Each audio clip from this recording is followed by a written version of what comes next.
Over the next 2.5 weeks, I'll be exploring Portugal.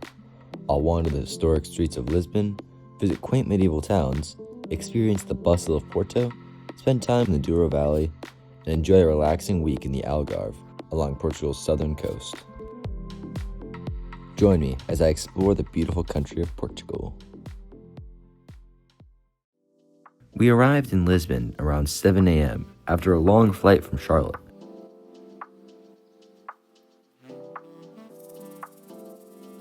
Our apartment was in the historic Graça neighborhood and had 2 bedrooms, 2 bathrooms, and an incredible view of the city. Luckily, we were able to check in early, which gave us time for a quick power nap and to get ready before heading out to explore.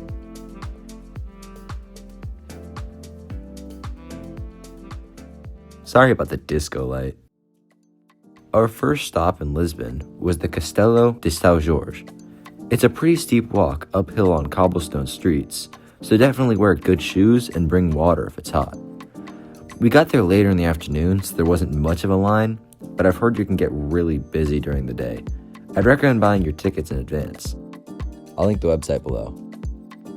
The castle sits on one of the highest hills in Lisbon and has been occupied for thousands of years. No one really knows exactly how the original fortress and castle were first built or how they changed over time. There's evidence of an Iron Age settlement here, followed by the Romans and Visigoths. And by the 8th century AD, it had become a fortified Islamic city. In 1147, Lisbon was recaptured from the Moors, and the citadel was turned into a royal residence for the Portuguese kings. Over time, the castle went through a lot of changes, but in 1755, a massive earthquake left much of it in ruins. What you see today is mostly from a major restoration in the late 1930s. While historians aren't exactly sure when a true castle first appeared here, this hill has clearly been one of Lisbon's most important defensive strongholds for centuries. Today, it's one of the best viewpoints in the city. We slowly made our way back to our apartment, stopping at one of Lisbon's many viewpoints along the way. We grabbed dinner at a local pizza place and called it an early night.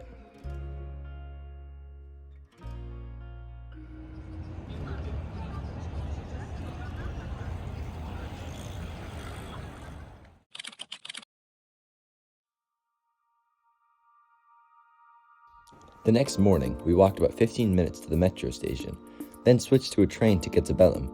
After a quick lunch, we head to the famous Pastéis de Belém to try their iconic Pastéis de nata, which are basically Portuguese custard tarts. We only had to wait a few minutes at the counter, which was a very nice surprise.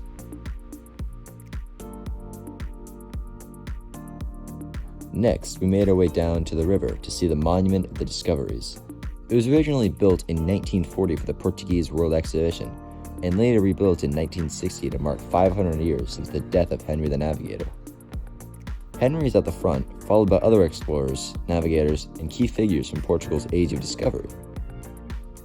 We walked along the Tagus River, excited to see the Tower of Belém, only to find it completely covered in scaffolding. Oh well.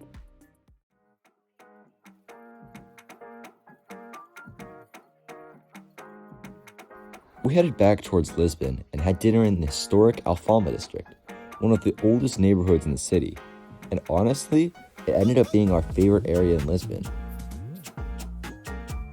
It was first settled by the Romans and later really grew during the Moorish rule.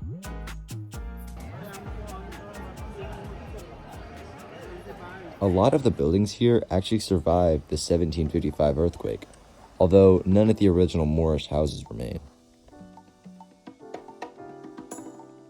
We wandered through the maze of cobblestone streets, listening to Fado music pouring out of restaurant windows.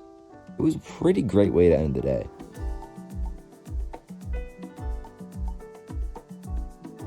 Join me tomorrow as we visit the Lisbon Aquarium and check out more of the city's iconic spots.